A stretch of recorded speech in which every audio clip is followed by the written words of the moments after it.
Hello and welcome to this, a joint TechWorks and Envantage webinar all about how your company can manage rising energy costs. Today's energy experts are Jessica Harris and Michael Holness, and they'll be giving you practical insights and clear next steps. So if you've got any questions during the course of today's webinar and you're watching this broadcast live, put them in Zoom chat and we'll put them to our experts towards the end of the broadcast. But now, without further ado, let's get into it. We'll cross over to Manchester, and first up is Jessica. The floor is yours. Thanks, Chris. Hi, good morning, everybody. My name's Jessica, and today I've got Mike with me, as Chris has mentioned. We both work for a consultancy called Envantage. We heavily partner already with TechWorks. So some of you may already know us because we already provide a lot of support to some of the members, particularly the semiconductor manufacturers in the UK. So hello to everyone that will know us, and it's also really nice to welcome people that are in the other membership channels of TechWorks. Today we're going to focus on looking at your energy costs and also spend a bit of time going through exemption and compensation schemes. There is a new scheme called BICS, which you will have seen headlining a lot of the webinars. To provide a bit of context around BICS, which is a new exemption scheme, we wanted to take you through the background of your energy costs so you can understand where that fits into the context of all those charges. So today we're just going to tell you a little bit about who we are and how we might be able to help you. Importantly, before we start talking about how to manage your bills, we want to explain all the charges that are within your bills because they're getting more and more complicated every day. We'll look at the best things that you can do to manage your costs about your purchasing options and your tariff arrangements. And then importantly, your sector has a lot of exemption and compensation schemes open to you, and we're going to step you through those to help you understand what you might be able to take advantage of and essentially manage and reduce your energy costs. So just before we explain how to manage your energy costs in a bit more detail, just wanted to let you know who Envantage are. We are based in Manchester, as Chris said, but we do work across the whole of the UK and internationally in some areas of our expertise as well. We already partner very closely with TechWorks. I know a lot of the members and already do a lot of work with everybody. And we focus on helping you navigate and understand all the challenges that you'll be facing across your energy and carbon challenges in the UK. What we're going to talk about today in a little bit of detail is, managing your green taxes and exemptions, your charges. So these are the compensations and exemptions. We also do a lot of work with managing how you can buy your energy, managing the volatile commodities market and the challenges that you'll be facing there. The transition to net zero, which is obviously really relevant to your sector. You guys obviously are spearheading and leading some of the elements of the decarbonisation internationally and in the UK. And in the UK, we have a huge amount of compliance and reporting obligations. So essentially, Advantage like to join all the dots up between all your challenges between energy, cost, carbon emissions, and compliance. So what we do offer with TechWorks is support. So if once you've been through everything today, if you want to get in touch with us to get this free desktop assessment, which you've got at the bottom of this infographic, please take us up on that. We're already friendly at Envantage, and essentially, if you'd like to understand a little bit more about how to manage your energy costs or if you can get any exemptions, feel free to put any questions in the question area, and Chris will come to them at the end. But if you want to take us up on this desktop assessment, just let us know who you are, what you do, so what you might be manufacturing or the sectors you're operating in, and a little bit about your energy costs. And we'll tell you what you can take advantage on and the next steps, and that is a free assessment. You may already be hearing from us anyway. We send a lot of industry updates and do lots of webinars and stories, and we also provide a discount to TechWorks members. So that's in a nutshell how we already work with TechWorks and the benefits that you can get. So to the crux of today. What we wanted to help you do is understand the makeup of your energy bills. So essentially, electricity and gas have got different charges and billing structures. Now, electricity is going to feature a lot in today's presentation. Electricity has got a lot more charges than gas, and they're broadly split into what we call the commodity and the non-commodity. So the commodity is what we would call the energy itself. So this is the blue, the dark blue element, which is about 46% of your energy cost. This is the typical bill that would hit your desk every month. So around about just under half of that end bill is the actual wholesale electricity itself. So when we talk about the conflict in the Middle East, even if Donald Trump tweets something, it can affect the commodities market, and that is around 46% of your bill. We will go into the best ways to manage that shortly, but what is also important for you to understand is around half of your bill is actually not the energy itself.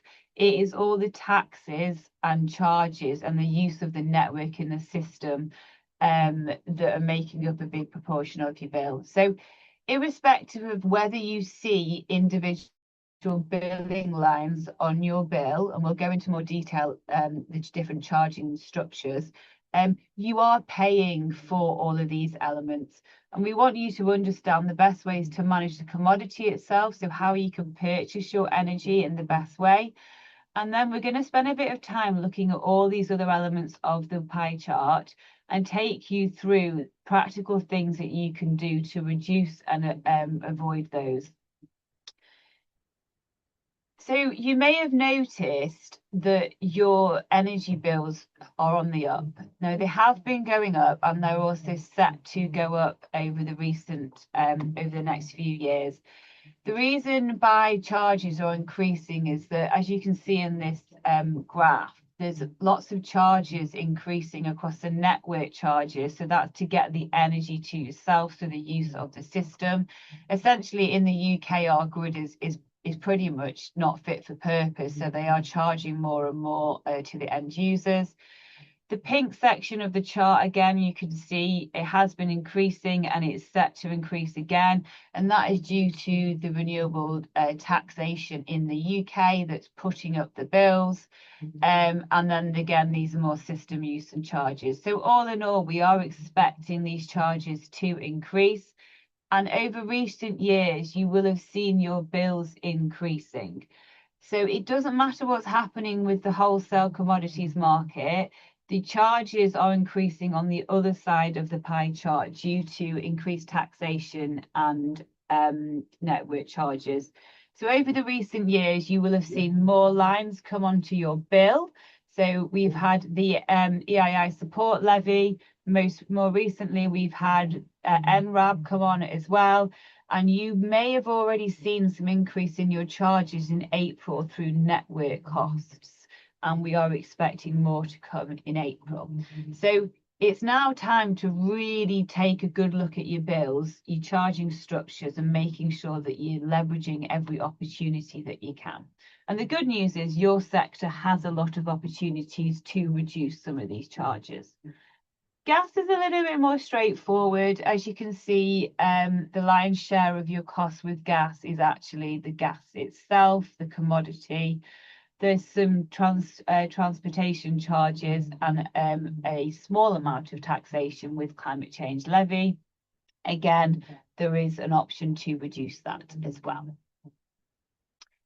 So when we look at the commodity side of things, again, we're going to focus on electricity, but it same rings true with gas.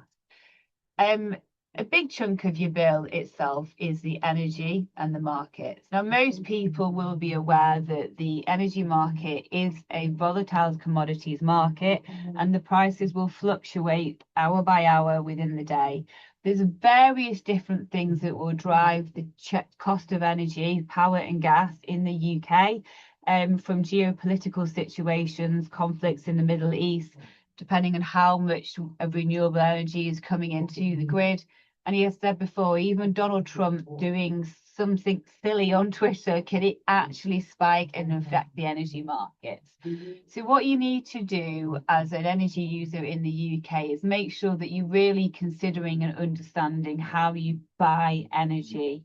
And for many people, so buying energy can be done in two simple ways. We can buy it fixed or we can buy it flexibly.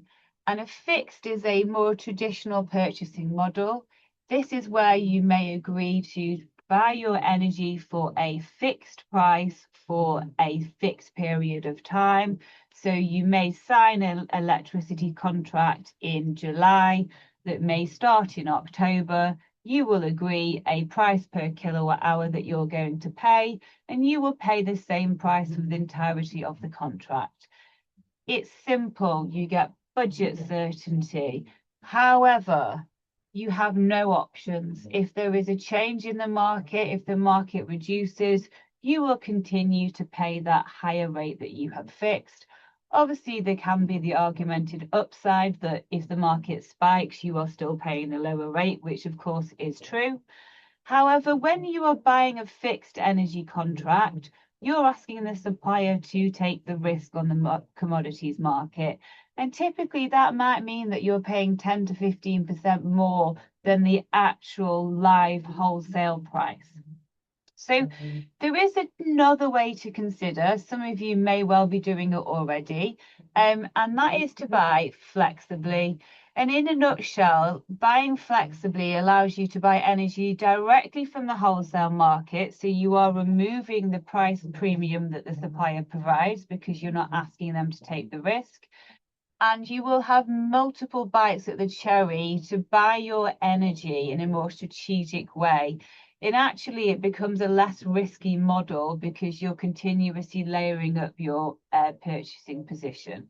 Now, for some companies, you might not be big enough to access flexible procurement by yourself. So typically, you need to be using around 10 million kilowatt hours for it to work. So you've got enough energy to purchase and trade, if that makes sense. But there is an option that we are working with many clients on, and it's called a flexible portfolio product. And we are looking at doing an aggregated TechWorks portfolio product. So if anybody is interested to understand more about how to access the more sophisticated purchasing model, and in a nutshell, it removes the supplier premium, it gives you more flexibility, and it removes the risk. And for most companies, you will end up seeing a cheaper and more managed cost for your commodity. If you are interested in understanding how you could take advantage of it, please do get in touch with us. And what we will be doing through TechWorks is doing some seminars and more workshops about how to purchase your energy in a more strategic way. But essentially, a portfolio product or a collective product will aggregate many like companies together. So what we would do is aggregate TechWorks together. And essentially it allows access to smaller energy users to take a benefit of this type of purchasing, but there's no risk to you. So you aren't going to be penalised by any other members. It is essentially just providing you access to a more sophisticated purchasing strategy. You will still have your own billing, your own account management. Everything will be the same. It just allows you to get a better energy price, essentially. So keep an eye out for any communication around buying your energy, the commodities in the best way. If you're due to renew, make sure you think about when you do that. The energy market is really volatile, and we still see some companies buying their energy on a fixed basis, not being dictated by market conditions, but just doing it a couple of months before the contract end date, perhaps when it's convenient to get signatures. That doesn't mean it's a good time to buy your energy. So irrespective of whether you want to buy it fixed or flexibly, or understand more about the best options for you, make sure you do it in line with market fundamentals, and come and talk to us, and we'll explain how it can work and the benefits that you might see. So again, in your energy bills, if you cast your mind back to the pie chart that we showed you, half of the costs themselves are what we call the non-commodity charges. Now, for some of you, you may have not seen those charges before or heard of them because you may be on what we would call a fully fixed tariff. Now, that fully fixed tariff might mean you get a very simple bill that would look a little bit like this. Perhaps you get a day and night rate and a standing charge. You might have the odd charge, which is a network charge listed. This is a simple bill. However, you are paying all the other renewable policies, taxations, and network costs. But what the supplier is doing is amalgamating the charges into that day and night rate. So you're still paying for it. But because it's a fixed tariff, the supplier again is taking the risk. All the charges on the renewable policies and network costs are all published and simply passed on through from the charge administrator to the supplier, who pass it on to you. On a fully fixed tariff, they will take those rates and add a risk premium to them. So again, it may mean that you are paying a little bit more for that budget certainty. But also importantly, if you are able to get exemptions, now the time is to think about, is this fit for purpose for you? So not only may you be paying more for this simpler tariff, it can sometimes be a barrier to unlocking exemptions. So we would always recommend that you go to what we would call a pass-through contract. This is the best approach to manage your costs. You simply pay exactly what you should do. You won't pay any more. In return for that, yes, you will get a more complicated bill. And this is just an example of all the individual billing lines that you may see. But importantly, you can see the unit charge that you will pay, and it can be fully checked and validated against all of the published charges. The benefits here is that you'll never overpay. But also importantly, where you can get any exemptions, you are able to get those exemptions on each applicable billing line and unlock what you're entitled to. So on the commodity side and your charges, what we really recommend you do is have a look at when your current contract ends. Consider how you're buying your energy, and if you are buying fixed, might be time to think about a different way and explore flexible, and we would be happy to talk you through that. You can still manage your costs and get budget certainty as well. And also we would really stress that you should move from this fully fixed and simple tariff structure to a pass-through contract. So I'm going to pass over to Mike, who's going to take you over practical steps of how to manage some of these non-commodity charges outside of your contractual arrangements. Thanks, Mike. Thank you, Jess. So we'll start with the network charges, which is the first in our list of types of non-commodity charge. So you can see from the example bill that we gave that consists of the transmission and distribution losses and the charges and the balancing services. So in terms of things that you can do, so as I say, that's made up of these elements. So balancing services, what that is it's a published national tariff. So everybody pays that, and it's applicable to all of your energy use, inclusive of transmission and distribution loss. So there's not much really you can do about balancing services charges. The next step is transmission network user system. So that is something that's charged at a daily rate. So you should see a charge on your bill each month, and that's dependent on what voltage class you are in and what capacity of electricity is made available to you from the TCR bandings. So the lower the band you're in, and that'll be based on the less capacity you're asking for, the charges are lower, and then you also pay in your region. Each region of the UK, which is divided up into zones. Each region of the UK will have its own regional distribution company, and they charge their own tariff, again based on your voltage class and your available capacity. So the costs vary across region, and again, if you're in a lower TCR band, you may pay less. So in terms of what you can do about that, first of all, you might want to just take a look at your bill, have a look at what your charges are, make sure are you actually being charged in the right banding, and could you be in a lower one? You know, are you paying for available capacity that you perhaps don't need? And if you know perhaps you're on the border of one of those bandings, that might be worth something that's worth looking at. And that might be something that we can do for you in, as Jess mentioned at the start, the desktop review. That might be something that we identify that there's some potential savings there. Had some good savings recently for some clients. So we have a networks department that can really analyze your charging structure and look at your TCR band. Now, when we talk about TCR bands, these are new. Some of you may remember triad charges and all these different charges. They've recently changed into this TCR banding. So people are still trying to navigate their way through this.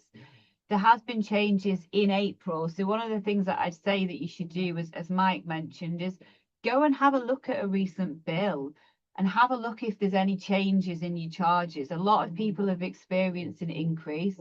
It's not possible for everybody, but we can have a look at your banding that you're in and your available capacity that you're being charged for, and also what you're using. And if there is some opportunities to reduce that, then we might be able to help you. Yeah, and it's right to stress that option might not be available to everybody. It might be that there's a good reason that you're holding on to the capacity that you've got. You know, that option isn't always there. The other thing that you can do, which we're going to talk about in more detail later on, is energy intensive industries exemption, which is one of the elements of that is you will get compensation back for your network costs. And it's important to say that in April 2026, those of you that may be familiar with the energy intensive industry scheme and the network charge compensation, the discount or compensation payment increased from 60% to 90% in April, mainly due to a lot of these rising charges as well. So it just makes it more valuable and worthwhile exploring. And Mike will be showing you and getting you to think about, you know, whether you could be qualifying for it. Okay, so that's the network costs. So let's have a look at the actual policy costs and what we call green taxes. So you can see this consists of quite a significant chunk of the bill. RO in particular is a quite a significant charge, and there are things that you can do which can bring about reductions in these charges. And just to say that climate change levy also exists on gas, so this is something that also can be approached for a potential saving. But as we said earlier, gas doesn't really have the same number of charges, so there isn't the same opportunity. So here are some of the things that you can do, and these are in no particular order, but so one of the first things you can do is compensation from the UK ETS and carbon price support. So it's roughly 1 to 2% of your bill. And this isn't something that you would get as a live exemption. You don't see a reduction in the actual bill cost, but what you would get is a direct payment as a compensation from the government to you into your account on a quarterly basis. We'll talk about each of these in more detail when we get to them. The next one is climate change agreements. So you can get discount from the climate change levy of up to 92% on electricity, 89% on gas. That's in return for a commitment to energy efficiency targets. We've mentioned already about the energy intensive industries exemption, also known as the British industry supercharger. That will get you exemption from quite a significant chunk of all of those charges: RO, FIT, CFD, capacity market, the new EII support levy and NRAB, and as we mentioned, 90% compensation on your network costs. So it's roughly 42% of the example bill that we've given you. So it's a huge that's sort of the holy grail of all of these. And then lastly, what we'll talk about in more detail at the end is the new British Industrial Competitiveness Scheme, which we'll refer to as BICS. try and keep my teeth in when I say that. And that will get you about 25% of your bill. So it's some of the same charges, but not all. So just to illustrate how those all sort of fit together. So compensation from UK ETS and carbon price support mainly is the effect on the wholesale energy cost. And so that, as I say, isn't a direct exemption from your bill, but it's roughly 1.4 pence a kilowatt hour on average. And, you know, that's the sort of thing that it's paid directly to you. It affects, at the moment, roughly 100 businesses. So it's not a massively wide scale, but it's worthwhile if you're eligible for it. Worthwhile saying on that is that it's probably lesser known scheme compared to some of the others. I think it quite often gets overlooked, and there are ways to circumvent some of these strict entry requirements. So again, it's worth having a look at that. I think there's probably more businesses that are eligible than the 100 that have got it.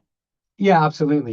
Yeah. So the next one is climate change agreements, as we mentioned. That affects roughly 2,700 businesses. The saving isn't as great. It's just the climate change levy itself that you get the discount from, and that is a rate that's less than a penny a kilowatt hour, and you get up to 92% discount from it on your electricity bill.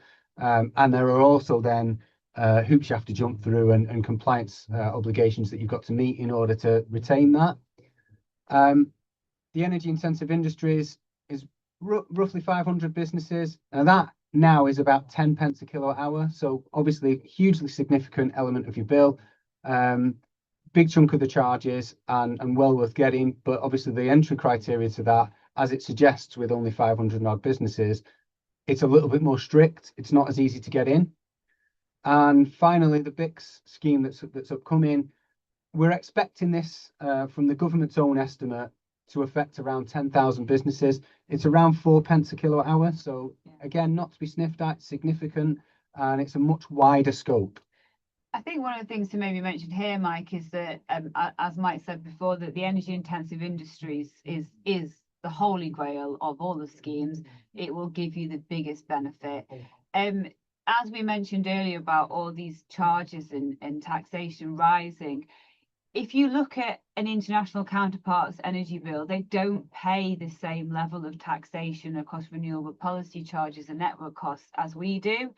And it essentially means that UK manufacturing just cannot compete in international markets. So before the BICS scheme, the black box was tabled, although there were the exemption schemes above those three, it just wasn't enough, mainly because the energy intensive industries is surely not open to enough manufacturers. So they have introduced BICS to try and address this issue. We will go into more detail on it. You won't have EII and BICS together. It is one or the other. So if you're not eligible for EII, then BICS will help address some of these issues. And that is really why this has been tabled and introduced as part of the industrial strategy that the government published last year. Okay, so let's look at these in a little bit more detail. So climate change agreements, as we said, reduces the CCL on electricity and gas. The important thing here is that this is about processes undertaken. So you're looking at your facility, what processes do you undertake? It's not so much about the end product. They're looking at, can you prove that more than 70% of your energy is eligible? There's this 70-30 rule, so you need to carry out an assessment of that. And all is not lost. If you don't meet that threshold, you can still be in the scheme, albeit at a reduced eligibility. So you might only get partial discount, and you would then also be required to submeter. As we said, there's a stipulation within the climate change agreement scheme that you are entering an agreement then with the government. So there are reduction targets. So you would have target periods from a fixed baseline that you've got to make energy efficiency improvements. And if you're unable to meet those, you can pay what we call a buyout cost. So provided that you meet all of those obligations, you stay compliant with the scheme, you can continue with the discount. And it might be that the costs, it's rare, but it can be that the costs outweigh the benefit, and then you can decide whether you want to stay in. That's something that you would view on a case-by-case basis. Applications are currently open to join that scheme. They're open to until August each year. So that's the climate change agreement scheme. Who have got a climate change agreement sitting here today will probably be very aware. If you're not sure, you can look at a bill. The CCL charge is always a separate billing line, irrespective of how your contractual arrangements are put in place, because it's a HMRC taxation. If you can see a discount on there, then you've likely got it. If you're not sure, ask us, we can check. It's absolutely fine. If you make something in the UK, it's worthwhile considering whether you could get a discount there. Just to touch on what Mike said, you will save money. There are targets and potentially costs if you were not quite meeting your target. That's just to offset the shortfall between your performance and your target. And in most cases, people are very much having a net benefit from the scheme. If you want to pop over to the next slide, we can have a look at the potential sectors, can't we? Yeah, so this is what we've picked out as the likely most relevant sectors to the membership of TechWorks. So these are what we think are most relevant, but this isn't an exhaustive list by any means. So these are the sector definitions as to what's eligible and how you join those schemes. So, you know, if you were reading one of those and thinking, yeah, that's me, then, you know, you could well be in. And as we've said there, there's quite an extensive range of sectors that we've not given the full description here, but you may well be eligible. Yeah, there's many sectors. We've sort of picked out ones based on what we know of all the TechWorks members. I think one thing to note, though, is that there is a new sector at the bottom, which is the batteries one. So that has not gone live yet. So you can apply for that with the start date of January 27. So if you haven't got a CCA, you may fall in any of these sectors, or just make something in the UK, do ask us. But as I say, there is a new sector for batteries, which may be open to some of you sat here today. The application window closes at the end of August. So it's worthwhile starting it soon. I think it's important to note that we actually look after the NMI semiconductor CCA sector on behalf of TechWorks and work very closely with the Environment Agency. But we can help you with any of the sector applications and take you through the whole application process. It takes a bit of time, so I'd recommend you start doing it soon if you could get it. If you've already got a CCA, are you sure that you're claiming what you should do? Do you have a target plan in place? Do you know if you're passing or failing? We're halfway through the target period now. And if you don't, do get in touch and we can maybe help you. Okay, so we'll move on to the energy intensive industries and network cost compensation scheme. So what this looks like is it's a sort of hybrid. You'll get some exemption from the live charges on your bills, which is worth roughly 6p, and then you get the compensation from the network costs, which comes in a separate form. So the entry requirements to this is very different to the climate change agreements. This is about the products that you make, not the processes that you undertake. So there's quite a significant distinction there. And so what you'll be required to do is identify where your products fit in terms of their sort of categorization. And then you have to pass a financial test. So you're measuring your electricity cost against your financial performance that's out of your accounts on Companies House. This is at a whole company level. So rather than being at a facility level where the climate change agreement is. So you'd be looking at it from the legal entity point of view.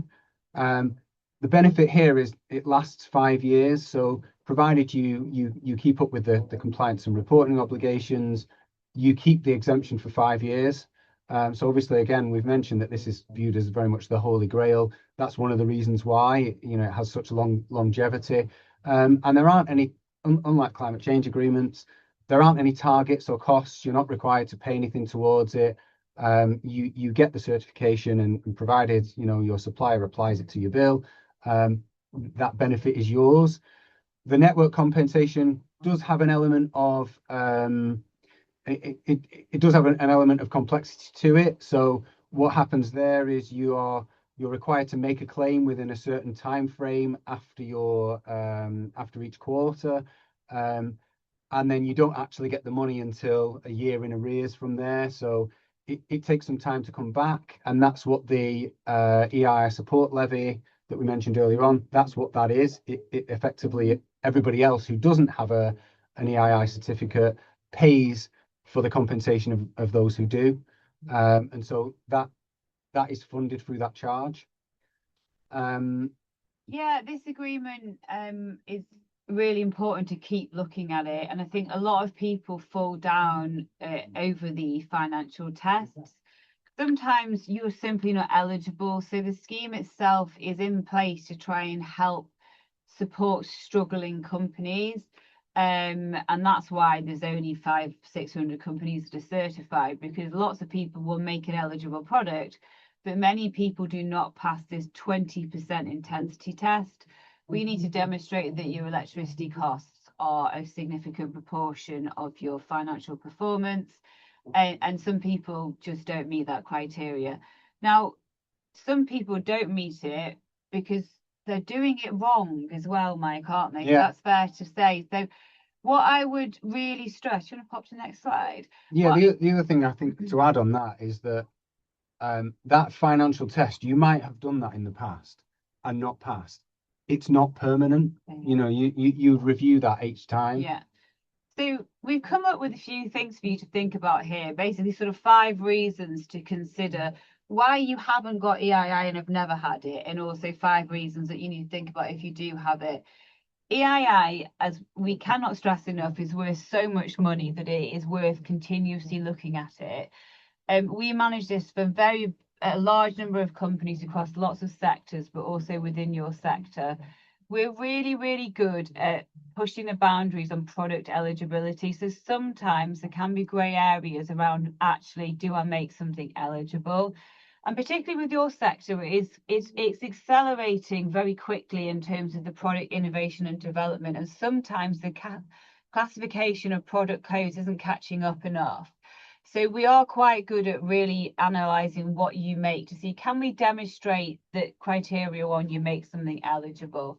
And as Mike said, where sometimes people fall over, if they've looked at it and they've not looked at it again. This scheme was introduced in 2016 and everything changes on this scheme. The criteria changes typically annually, so they change the rules. But you change, your financial performance changes, your energy use changes, or even your energy mix. So it's important to keep on top of it.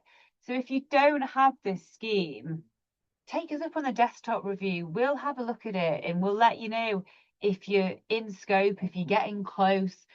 Sometimes you might not quite be eligible, but there might be things you can do.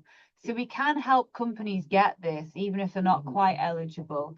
There are things that can be done by tweaks within your financial accounting practices that can get you prepared for it, or even more radical things that people do. So let us know if you want to have a look at it if you haven't got it. On the other side of the coin, maybe you've got it. It's worth a lot of money to you and you'll get it for 5 years from your initial assessment period. So once you're in, you're in. It doesn't matter if you become much more financially secure, you are in the scheme for that 5 years. However, you need to track it. Do you know when your certificate expires? You need to make sure that you're aware of when you've got to recertify, and importantly, will you pass the test again? And if you're not going to pass the test, have you budgeted for that? Do you know when you're going to lose it? Or have you prepared and done as much as you can to try and keep it? So we would always track people's migration through the scheme and look if they are at jeopardy of losing it. And if there are things that can be done, you need to do them sooner rather than later, because you can't go back in time once you've finished your accounting periods. So make sure that you're aware how long you've got left and where you sit against that stringency or financial test at the moment. are you maximizing your savings? Sometimes people are not getting their savings that they're entitled to, and particularly with the network compensation element, as Mike mentioned, it's complex. You have to put claims in. And if you're on that very simple tariff structure that we mentioned earlier, maybe you're not putting the biggest claim in that you could do for your network charges because you can't see them. You don't know what they are. You don't know how to calculate them. We're very good at pushing and demonstrating the maximum claim that you can put in. And also on the other side, again, if you're on this fully fixed tariff structure, your live exemptions, so the RFITs, the FD, etc., they're not separate billing lines. So how do you know you're getting the exemption you're entitled to? The supplier unlocking those for you? Are they doing it the right rate? And again, because we work with energy suppliers and we know exactly what the charges should be, we're very good at leveraging that relationship and knowledge to get as much as you can. So make sure you're getting what you're entitled to. There's a lot of compliance and reporting obligations as well that you need to fulfill, and sometimes that can be administratively burdensome. And then a final point is, maybe you're already working with a consultant and they are looking after everything for you, but we know that there are lots of consultants in this space that are taking a very high proportion of these savings. And it's important to consider and note that you don't have to stay there. So if you are giving high percentages away, have you explored other options? We are very competitive, open and transparent with our charging structure as well. So it's likely that we would be more competitive, which means that you get to take home more of your savings. Very good. So we'll just briefly run over ETS CPS. So as we mentioned, this is the sort of wholesale electricity price that it affects. And it's a compensation scheme open to very few eligible companies. We think there are more eligible than currently claim. So the compensation varies based on how much energy you use and what products you make, but roughly based on our experience, it's about 1.4 pence a kilowatt hour. Similar to EII in terms of the eligibility criteria. So you have to make an eligible product and you must meet the intensity test. It's only 5% in this, where EII is 20%. However, if you don't, there are potential ways around that. So that's all is not lost if you don't meet that test. So again, this is about, it's at company level, and it's about what do you manufacture, the products, not necessarily the processes.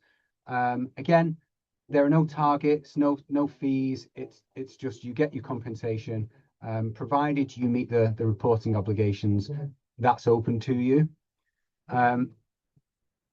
So we'll move on to BICS, which is the newer of these schemes. So this is currently under its second consultation. So it's a new piece of legislation. It's about to come in as a new scheme.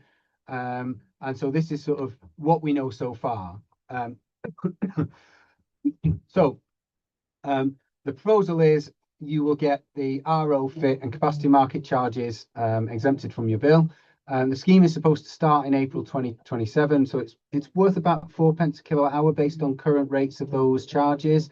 However, it will also include a backdated payment as if the charge discount had started from April 2026. So actually, you're getting a one-off benefit to being in the scheme at the first instance, and you'll potentially miss out on that if you don't join in this first window. It's a really important point to note. As we said, it's the government's estimate. It's open to about 10,000 businesses. You must be a manufacturer, so you must manufacture something with an eligible SIC code and harmonized system code. And a bit like the EII, you'll match what you make to the list of eligible product codes, and you find where you sit within that. You've then got to demonstrate how much of your electricity goes into those eligible products. So there's a sort of three-tier system that's being proposed. So if you make less than 25% eligible products and the electricity going into that is less than 25%, you'll get nothing. between 25 and 50%, you'll get half the discount. And if you're over 50%, you'll get 100% of the discount. So you can see that there's quite significant cliff edges in there. And it's quite important that if you're sort of on the border of one of those, you'll want to make sure that you've accounted for everything that you could possibly do. You've properly understood, have I really assessed my energy use? Lots of companies will take this very flippantly and sort of do a very simplistic assessment of it. Our view of this is that you should, uncover every stone sort of things. You should know our accounts, doesn't it? It does, yeah. Yeah, if you're 49% versus 51%, that's a difference between half or double the exemption. One of the things that's really important to stress here, particularly if you make more than one product and they're not all eligible, you've really got to spend the time on getting every single unit of energy that's eligible accounted for so you can maximize the discount. But you've also got to prove it and back it up. There will be anti-fraud measures. You will have to apply for this. So these things can take a long time. And the application window starts in October, doesn't it, Mike? So that's right, yeah. you need to start thinking about what you make now if you sit in the eligible codes and how are you going to address the calculation of eligible energy. And I think you've got some common barriers here, haven't we? Yeah, so a good one, I don't know if we're skipping ahead here, but a good one that you just mentioned is about making sure that you've got your application ready. We know that this scheme would be administered by the Department for Business and Trade that looks after the EII and the ETS CPS schemes. And we know that they tend to have a sort of bottleneck around this time of year when everybody has to renew their certificates. And that can cause massive delays. They're understaffed for what they're trying to do. Now, you imagine that you're going to layer 10,000 applications on top of that. If I were you, if I were an eligible business, I would want to be at the front of the queue. Yeah, particularly if you are a complicated business. What we also find quite often, Mike, as well, don't we, is that where an application is simple, everything's eligible, it gets looked at really quickly and it will go through quicker. Where you are more complicated, you make a mixture of eligible and non-eligible, they tend to not look at them as quickly because it's harder for them. And we really recommend that if you are in that more complicated category, that you want to be in front of the application queue because you will take longer to be analysed and evaluated. So you want enough time to make sure that you can counter any challenges that they bring on the application. So we would recommend that if you think you're eligible, and we're going to show you some particular sectors shortly, that you start doing it now.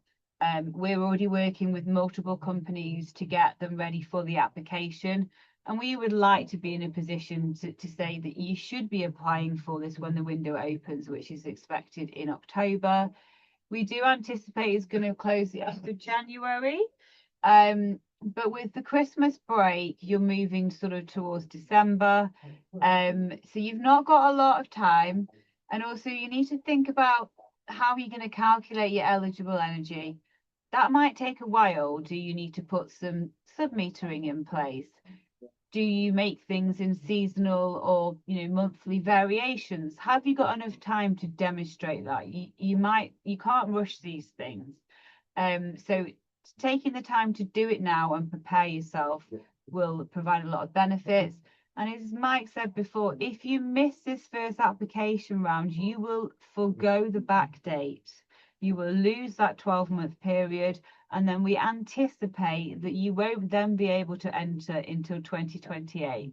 So missing this initial window could cost you 2 years potentially. Yeah, and the other thing that we've highlighted there is about applying the discount. So we've highlighted already about having a fixed contract and a pass-through contract and the benefit of that. Something within the legislation that's proposed for BICS is that the government isn't stipulating that suppliers have to apply this in a certain way. They aren't placing any particular burden on suppliers as to how this is applied. So if you are in a fixed contract, can you even guarantee that the supplier will do this properly? Can you guarantee that you will get the benefit that you're entitled to? So again, it's about looking at, are you ready for this? Are you in a position where you can get the benefit? Can you put an application together in time? And are you doing everything that you could do to make sure that you get this valuable discount? Yeah, no, it's a really important point. So what we're saying, are you BICS procurement ready? Do you have separate billing lines for the 3 charges in scope? Again, that's really important to address. The other thing I'd like to mention as well is that calculating the eligible energy to hit the 25 or 50% criteria needs to be done properly. Now, there's a range of different providers in the UK that can help you access BICS. Not all of them are energy specialists and engineers like we are. There's a lot of what we call R&D tax credit companies that handle some of these schemes, and they do some of these energy discounts as more of a newer element of their service and offering. They don't understand manufacturing facilities like we do. We do lots of very detailed energy efficiency audits. We've got a team of engineers that can really calculate energy used across all your plant and equipment. We can also help deploy temporary and also permanent submetering in your business to build that calculation up for you that will maximize it as far as possible, but also importantly is fully auditable to make sure that you're compliant. So just be careful who you're working with. And again, much like I said on the EII, you might need some help. There is a lot to do here, particularly with the complexities around the scheme and the short deadlines, but don't give too much away. So make sure that you do come and talk to various people and trusted partners like Envantage, TechWorks, because we will offer very fair fees, so you can take as much as a benefit as possible.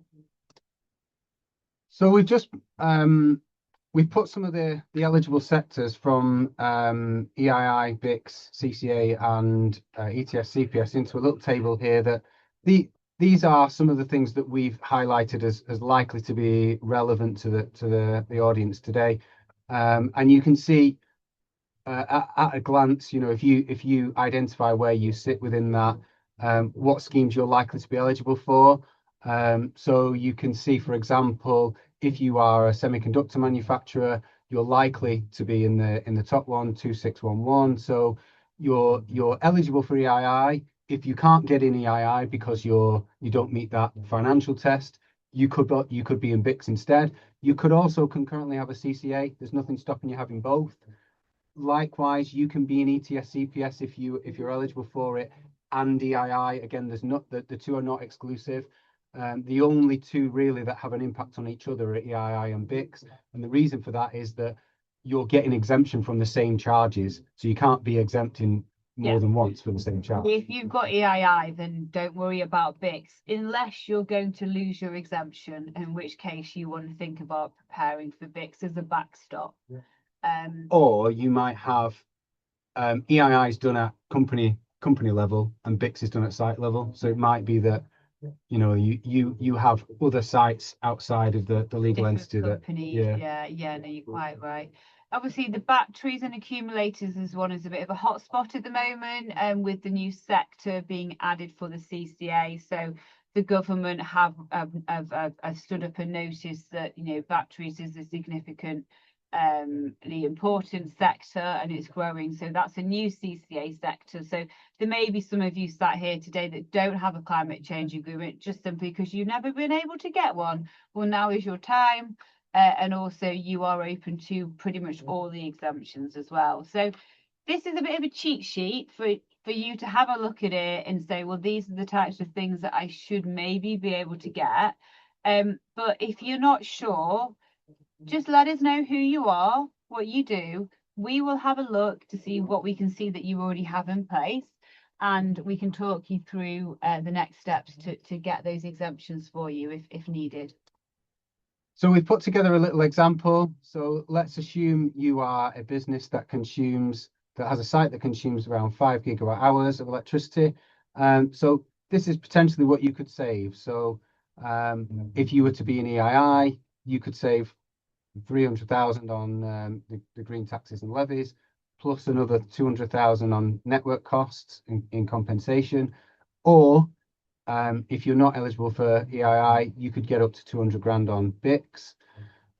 You could potentially also get 70,000 through ETS CPS and a further 36, nearly 37,000 on CCL with a climate change agreement.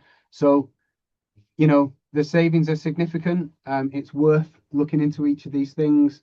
And yeah, looking into them. Where you have got them, what I would say is make sure that you're compliant and you're eligible. A couple of things that we haven't touched on really is a climate change agreement. So any of you that already work with us through the NMI sector for the CCA will know a lot about the compliance obligations because we communicate a lot with you.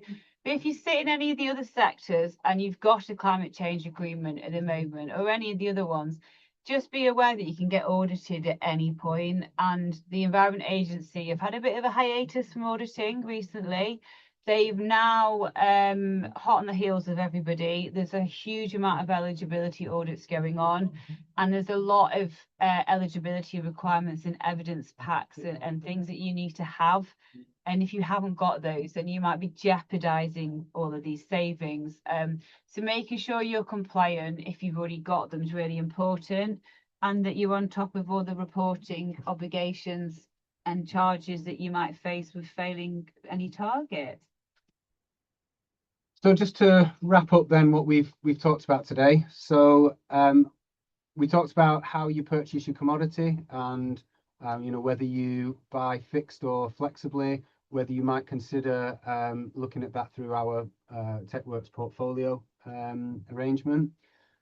Whether you're currently on a fixed or a pass-through contract and how that might affect what you see on the bill, what benefit you get from that, and whether there are any opportunities available to you. We talked about the way that network costs are charged and whether perhaps if you were able to review your how you're charged, what band you sit within, whether there's any scope for improvement on that, and whether you might be able to make any savings. And then we talked through the various discount schemes. So we talked through climate change agreements, EII, ETS, CPS, and BICS. And as we said right at the start, you know, you're quite welcome to reach out to us, and we'll undertake a free desktop assessment. We'll review your eligibility for all of these various things and where we think the potential savings are. You know, come and talk to us. Sounds good. Thanks, Mike. So I don't know if there's any questions come through, Chris. I've got some questions. Right, let me get myself back on screen. Let me just fiddle around. There we go. Thank you very much, Jess and Mike. So, just while we've got a couple of minutes left, let's say I currently buy my energy fixed directly through a supplier and I want to explore Flex, but I'm concerned about broker fees. How do you get paid in the Flex portfolio option? Yeah, no, that's a good question. So many people sat here today will probably think I am being bombarded by many energy consultants or brokers constantly contacting me. It's a really scrupulous market. We would first of all like to say that, yes, we are an energy purchasing expert. We've got our own in-house traders and we buy directly from the wholesale market. But we are energy and carbon consultants. We don't like to call ourselves a broker because of this situation that happens. And there are many brokers in the UK that are misleading people and charging very high undisclosed commissions that you don't know. So one of the things that I would say is that we don't work like that. Yes, we would charge a fee to help you manage and access a more sophisticated purchasing model, but we are entirely transparent and upfront with our fees. And you can pay as a fixed direct fee that we would invoice you. Or you can do what we call the supplier remuneration or commission model, but it's fully disclosed, so you'll know exactly what we are charging. One thing I'd say to anyone that's sat here is that if you are working with anyone helping you buy your energy, no matter if it's fixed or flexible. If you're working with a broker and you don't know what you're paying them, they're not doing it for free. And have a consideration and think about that. You will be paying for it. It will be within your energy bill, and the supplier will be charging an uplift on the unit rates, taking it within your billing framework and then passing it on to the broker or consultant. And if you don't know what that is, then that should be an alarm bell, because there are some companies that are charging very, very high rates. So come and talk to us. We will explain the benefits of flexible procurement with Envantage, the savings or the margins that potentially get removed, as well as managing the risk. But all the other bits that we do bill validation, we give you access to energy portals, budgets, all sorts of things, and we'll explain what that fee will be, and it's completely transparent. Okay.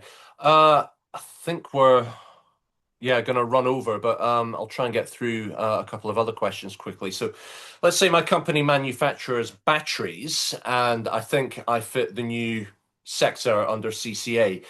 How do I go about getting into the scheme?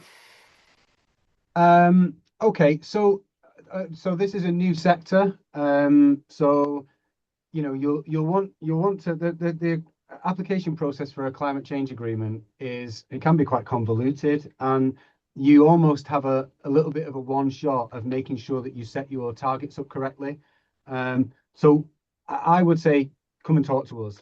That's something that we're experts in. We'll happily help you pull together an application, pull together an evidence pack, make sure you get in first time, and set you up so that you're not in a position where the targets are unachievable and you're constantly paying buyout costs, and eventually it sort of becomes not cost effective. I suppose that just boil that answer down simply is come and talk to us. Yeah, there's quite a lot to gather to make the application, and the deadline is the end of August, so it's worth getting on it soon. So if you think you're eligible, we'll have a chat. We'll tell you what you need to do, and then you can make that decision if you'd like any support. Okay, and one last quick question. So let's say I make various products, some of which may be eligible under BICS. What do I need to do to determine my eligibility? So as we went through in the part of the presentation about BICS, you're going to have to pull together an application that includes evidencing how much energy goes into those different products. So that there isn't any firm legislation about what that looks like yet, but in our opinion, that we've got a view of what we think looks robust and what we think looks scribbled on the back of a fag packet. So our view would be, if you have sub-metering, that would be a great start. If you want to put in temporary sub-metering, we can do that. If you want to take the opinion of an engineer who would go around the site and rating plates. Yeah, look at rating plates times working hours and apply the principles to that. We have a team of people who can do that.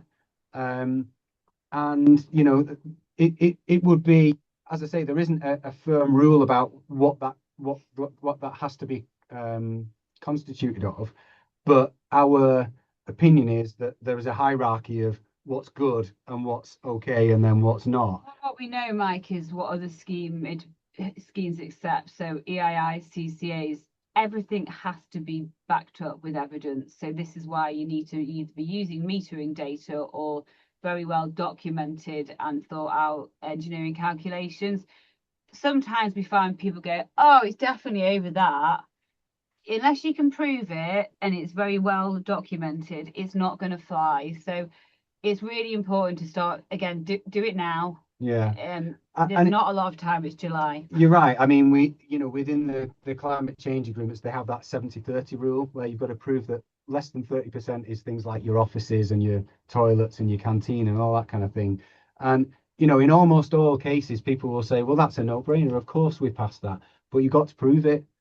And that's the thing that you've got to get over. And again, that's something that we're experts at. We do that all the time.